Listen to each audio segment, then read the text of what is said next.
Good morning students, welcome to RDS group of school. This is your Hindi video. This video is for class 8th.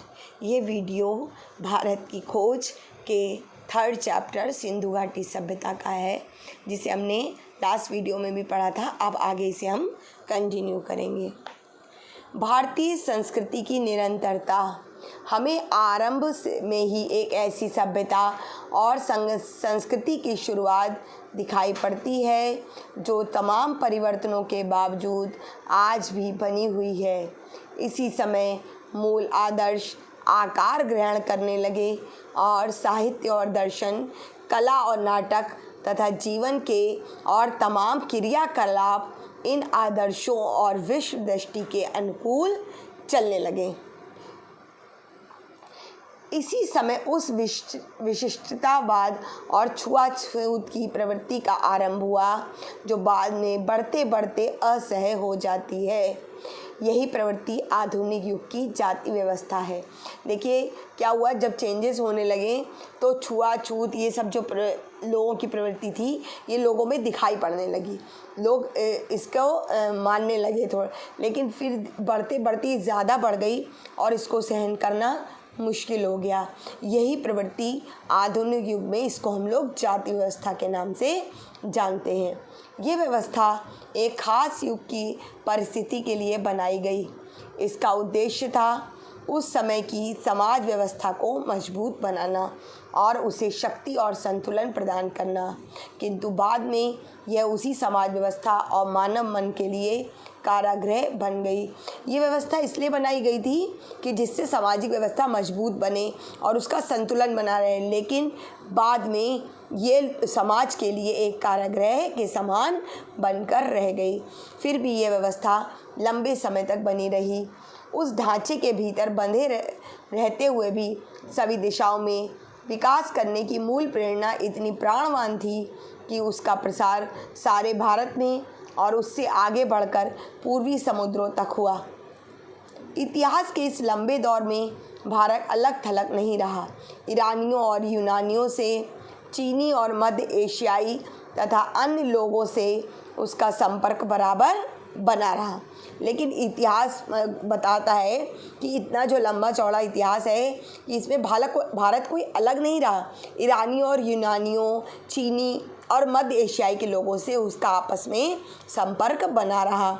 3-4 हजार वर्षों का ये सांस्कृतिक विकास और उसका अटूट सिलसिला अद्भुत है।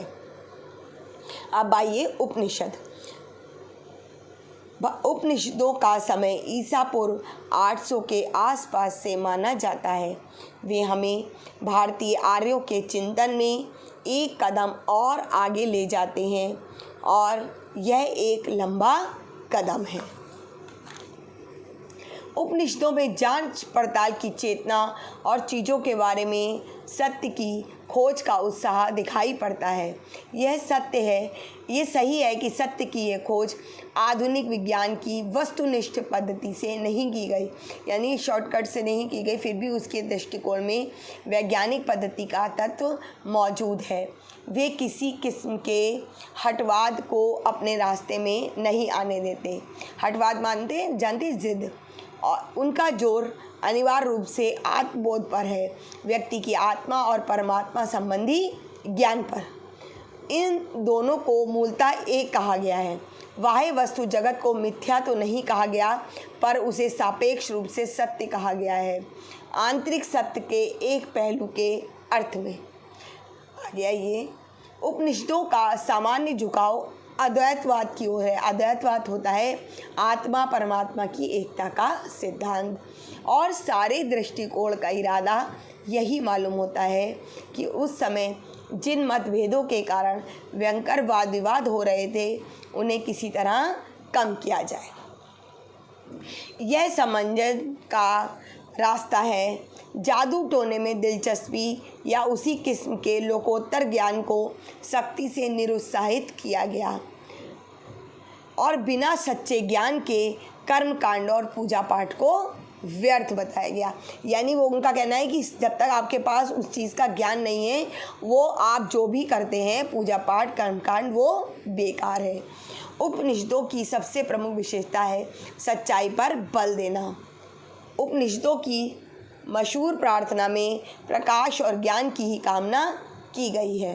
देखिए, उपनिषदों की प्रार्थना में प्रकाश और ज्ञान की, असत से सत्य की ओर यानी झूठ से सच की ओर, अंधकार से प्रकाश की ओर ले चल, मृत्यु से मुझे अमृत की ओर ले चल।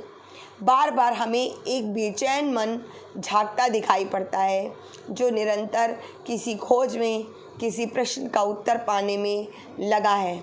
ऐतरेय ब्राह्मण में एक लंबी अनंत अनिवार्य यात्रा के बारे में एक स्रोत है।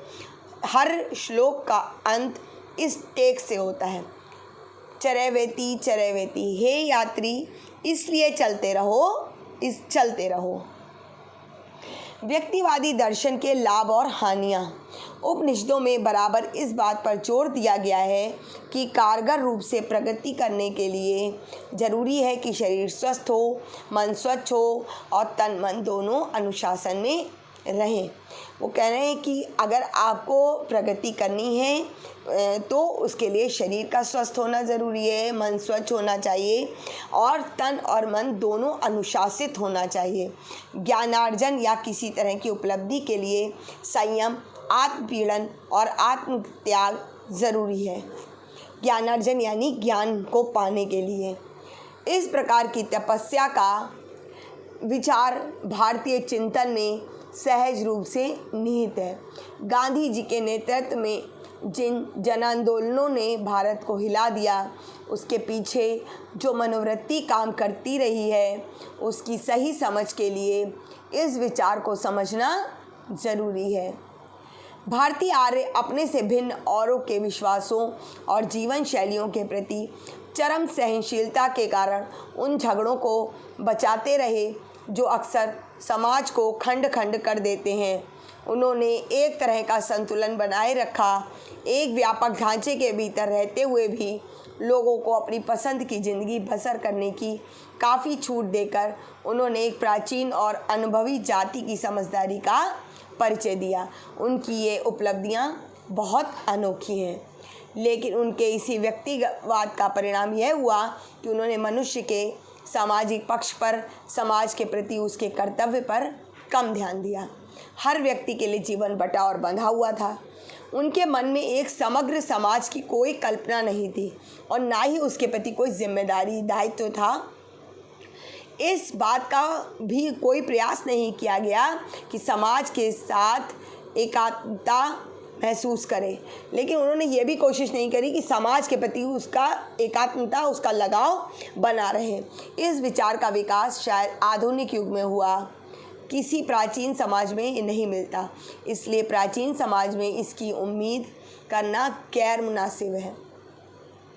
जो चीज़ें आपको वो कह रहे हैं कि ये सब चीज़ें पुराने समाज में यानी जो पहले का है उस पर ये सब नहीं मिलती, और इन सब का उम्मीद करना कि पहले ये सब रहा होगा, ये गलत है। व्यक्तिवाद, अलगाववाद और ऊंच नीच पर आधारित जातिवाद पर भारत में कहीं अधिक बल दिया जाता रहा है। बाद में हमारी जनता का दिमाग इस प्रवृत्ति का बंदी हो गया। यानी देखिए, अलगाववाद, व्यक्तिवाद, जातिवाद, ऊंच नीच, अब इस सब पर भारत में अधिक बल दिया जा रहा है, यानी उस चीज़ को और अधिक करने लगे लोग। तो इसका क्या हुआ, लोगों का जो दिमाग था वो इसमें बंद सा गया, इसका बंदी हो गया, यानी इस चीज़ को मानने लगा। हमारे पूरे इतिहास में यह एक बहुत बड़ी कमज़ोरी रही। यह कहा जा सकता है कि जाति व्यवस्था में शक्ति के बढ़ने के साथ साथ हमारी बौद्धिक जड़ता बढ़ती गई और जाति की रचनात्मक शक्ति धुंधलाती चली गई। यानी जाति व्यवस्था ने हमारी बौद्धिक जड़ता जो थी उस बुद्धि के ऊपर और ज़्यादा कब्जा कर लिया। भौतिकवाद हमारा बहुत बड़ा दुर्भाग्य है कि हमने यूनान में, भारत में और दूसरे भागों में भी विश्व के प्राचीन साहित्य के एक बहुत बड़े हिस्से को खो दिया है। यह शायद इसलिए हुआ कि इन ग्रंथों को आरंभ में ताड़पत्रों या भोजपत्रों पर लिखा गया। पहले कागज़ों पर नहीं लिखा जाता था, इन्हीं पर लिखा गया। हमारा इतिहास कागज़ पर लिखने का चलन बाद में शुरू हुआ।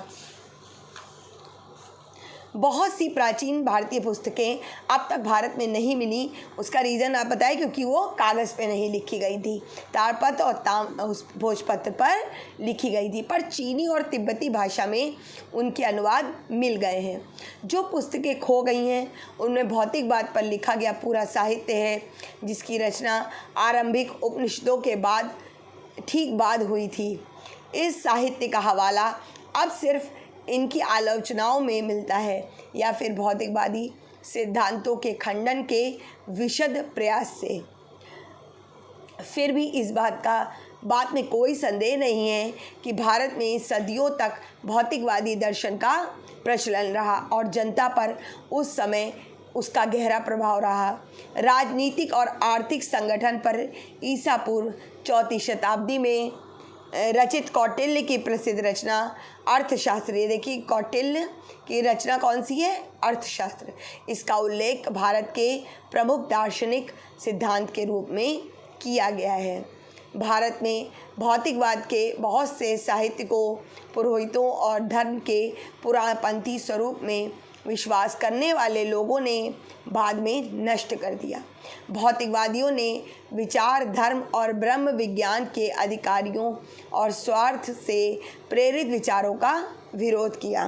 भौतिकवादी जो थे उन्होंने धर्म और ब्रह्म ज्ञान के जो थी और स्वार्थ से जो प्रेरित यानी स्वार्थ पूरक जो विचार थे उनका विरोध किया।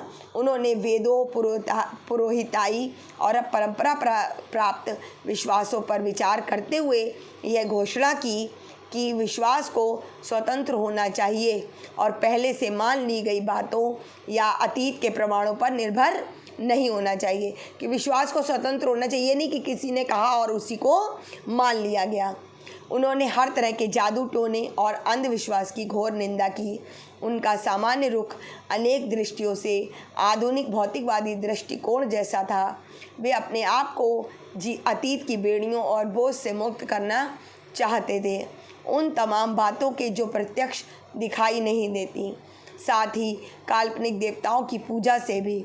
उनके अनुसार वास्तविक अस्तित्व केवल विभिन्न रूपों में वर्तमान पदार्थ और इस संसार का ही माना जा सकता है। इसके अलावा ना कोई संसार है, ना स्वर्ग और ना ही कोई नरक है। जो कुछ है वो प्रत्यक्ष दिखाई देता है, वास्तविक अस्तित्व में वो मानते थे। और ना ही शरीर से अलग कोई आत्मा, मन एवं बुद्धि और बाकी सब चीज़ों का विकास बुनियादी तत्वों से हुआ है। नैतिक नियम मनुष्य के द्वारा बनाई गई रूढ़ियाँ मात्र हैं। उनका कहने का अर्थ है ये कि शरीर से अलग ये सब, ना स्वर्ग है, ना नरक, ना शरीर से अलग कोई आत्मा है। जो कुछ है ये सब मनुष्य की बनाई हुई केवल रूढ़ियाँ हैं। अब आगे का चैप्टर नेक्स्ट वीडियो में कंटिन्यू करूँगी। Have a good day.